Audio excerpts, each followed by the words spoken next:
Turn with me. Turn with me. Let's go. Let's go. Romy is climbing.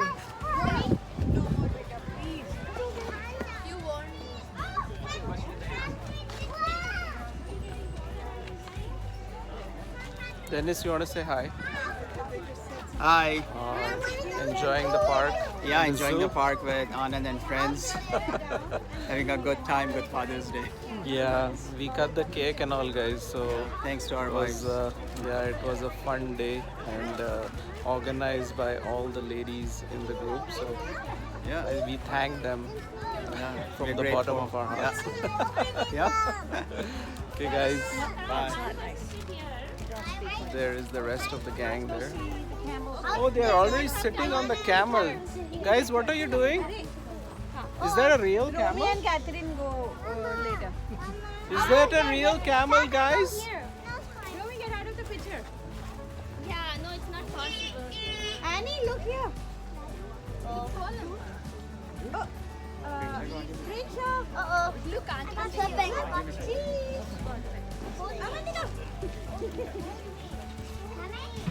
Okay, now come down.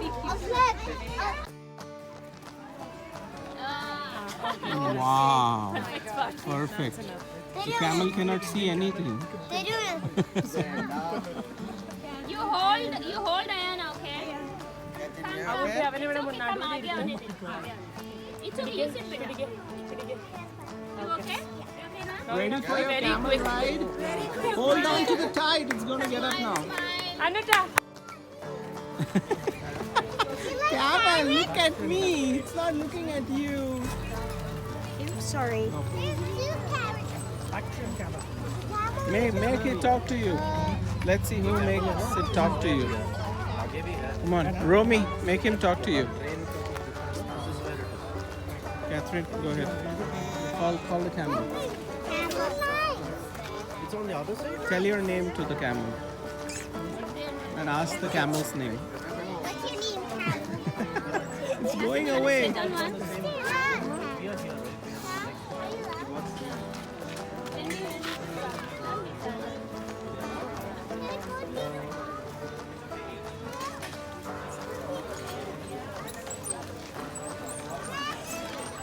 Romy, you want to say hi to everyone? We want to see other things. One went down.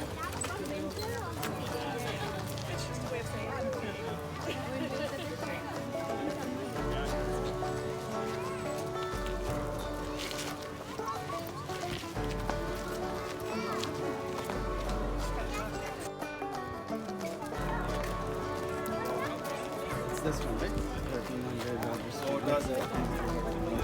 Just share that location.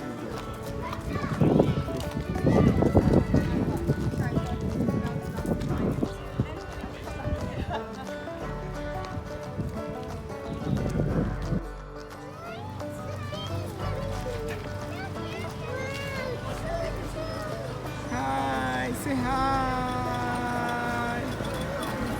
Hello.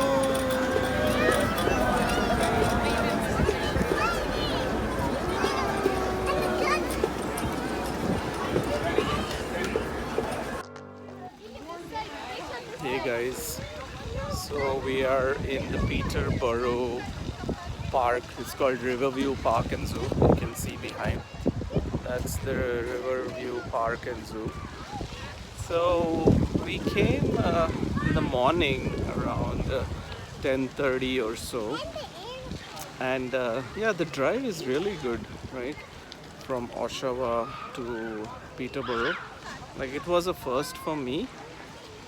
So the highway was around 80, then became 90, and then 100.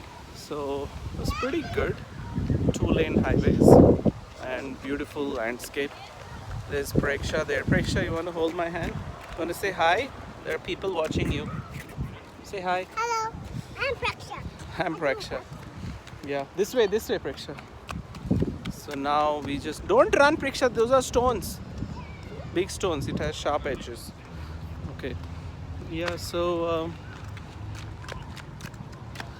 it was good. It was going good so far. So we just had the cake cutting today because of the Father's Day. So all the girls had arranged for the cake. We are like five or six families. We are traveling together. So yeah. So we just covered all the zoo stuff, like all the animals the kids enjoyed. So now we are heading out towards a boat cruise. There is something called as a cruise ride. So we are all going there, and then we'll keep you posted. Bye now. Hello. Somebody said hi to me. Okay. Bye guys. This was a time that a man by the name of Richard Birdsell Rogers, or R.B. Rogers as we like to call him, he was hired to overcome the 77-foot elevation change from the lake that we're sitting in now to that level of the river at the university. It was at this time he decided to build a giant hydraulic lift lock, a conventional flood lock, and of course the canal system that we are all going to travel today. As we make our way out to the water today, ladies and gentlemen, if my driving seems to make any of you a little bit nervous, well, we do have a fully stocked bar here aboard. That's sometimes very important. We also have coffee, tea, and other cool soft drinks. And if I happen to scare you really badly, right on the lower deck, right across from the bar, we also have washrooms. So I think we're pretty much prepared for the next hour and 15 minutes or so. We may be out on the water. It is at this time that I would like to let everybody know that I am licensed by Transport Canada and we are certified by the Canadian Coast Guard to do trips just as we are doing today. On board, we do have life jackets and other life-saving devices. If we're to need these, however, my crew on board and myself would quickly hand these out. Right? Although, a majority of the water we do travel in today, ladies and gentlemen, is actually just a couple feet underneath the keel of this very vessel. So if we do sink all the way down to the bottom today, ladies and gentlemen, stand up. You're going to be just fine. As we make our way through the marina, just also off to our right-hand side, if you've ever been to Peterborough before, you may notice that we have a very large white triangular join us on the lock. Couple quick safety reminders for all my passengers on board. If we happen to have any smokers on board today, I would like to let you know that there is absolutely no smoking within any locked chamber through this entire system. It has something to do with fire explosions our lock attendants are just not very fond of. But if you're chewing, you can continue to chew. Anybody on the right-hand side or the starboard side of our vessel, please keep your hands beat side right at all times. We will be brushing up against the walls here today.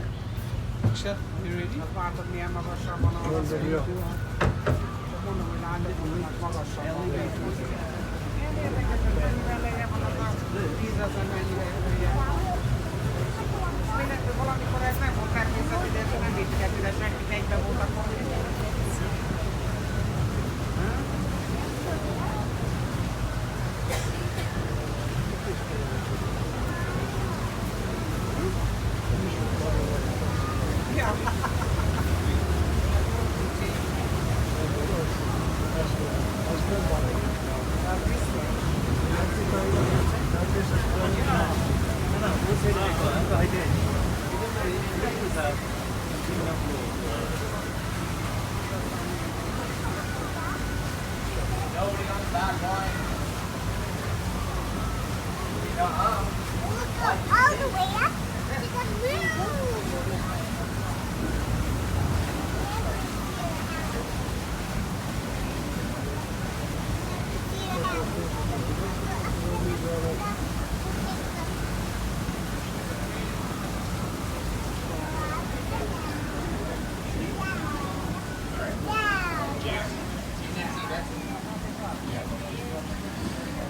That wasn't too bad for my first day, right?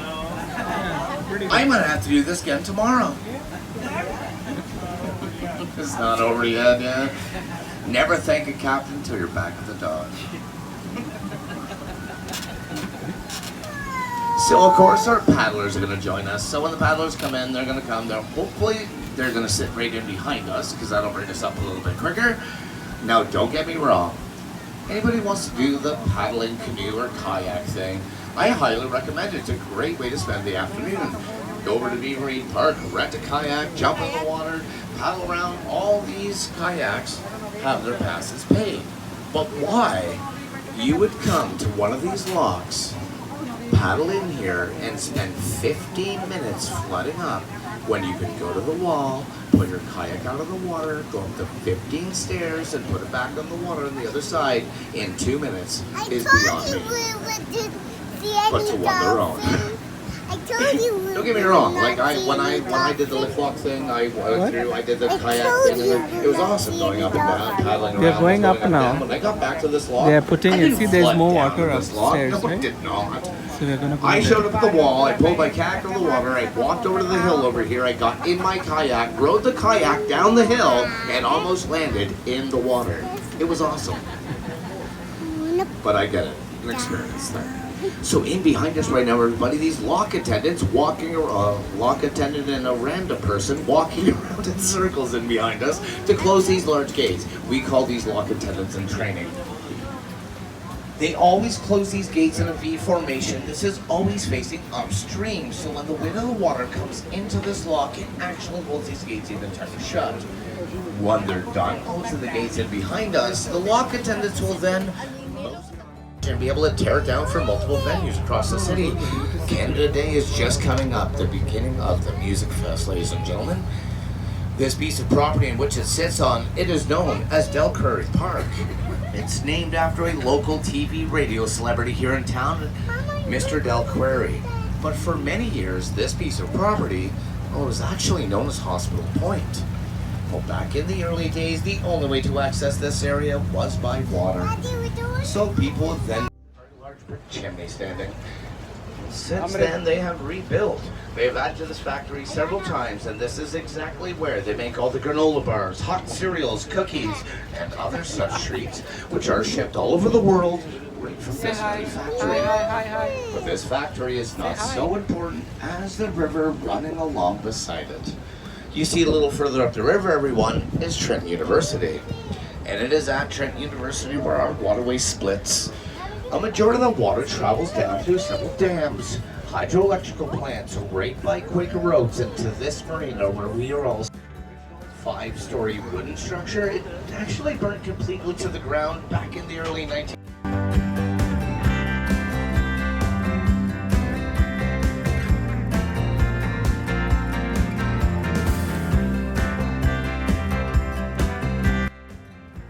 Give you all a quick explanation about how this works. When we get right into the chamber today, hopefully they will give you enough time to explain it a little bit more in detail. Right about now, most of us should be able to see or at least get a glimpse of the one chamber up in the air on the left and the secondary chambers in its lower position on the right. Its large gate already opened up. We got a green light to enter the chamber. We're going to pass directly over top of that gate. They will then close the gate in behind us. It is at that time that the lockmaster, who's way up there in the tower, will open up the crossbar valve. The chamber that's up in the air will come down, causing our chamber on the ground to rise up 65 feet or 19.8 meters. Or at least it did yesterday. It was July 9th, 1904 that this structure opened up, everyone. So on July 9th of this year, this structure is turning 122. When they first started building this, way back in 1896, they estimated it would take about 6 years to build this structure. One, to excavate some 27,000 cubic meters of material inside of this very large hill. This was all by hand, I might add. They then planned to pour in an additional 35,000 cubic meters of concrete, and that made this the world's largest concrete structure. The total estimated cost of building this structure way back then, $250,000. You couldn't even buy the concrete for that much money anymore.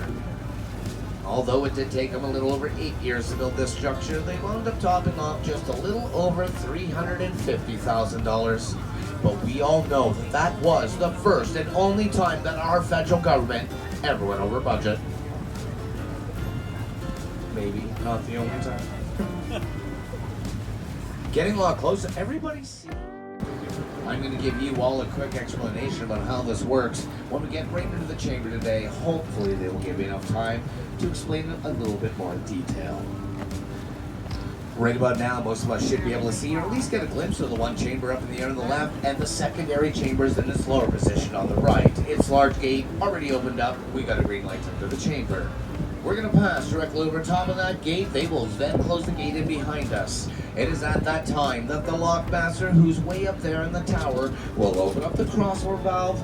The chamber that's up in the air will come down, causing our chamber on the ground to rise up 65 feet or 19.8 meters. Or at least it did yesterday. It was July 9th, 1904 that this structure opened up, everyone. So on July 9th of this year, this structure is turning 122. When they first started building this, way back in 1896, they estimated it would take about 6 years to build this structure. One, to excavate some 27,000 cubic meters of material out of this very large hill. This was all by hand, I might add. They then planned to pour in an additional 35,000 cubic meters of concrete, and that made this the world's largest concrete structure. The total estimated cost of building this structure way back then, $250,000. You couldn't even buy the concrete for that much money anymore. Although it did take them a little over 8 years to build this structure, they wound up topping off just a little over $350,000. But we all know that that was the first and only time that our federal government ever went over budget. Maybe not the only time. Getting a lot closer. Everybody see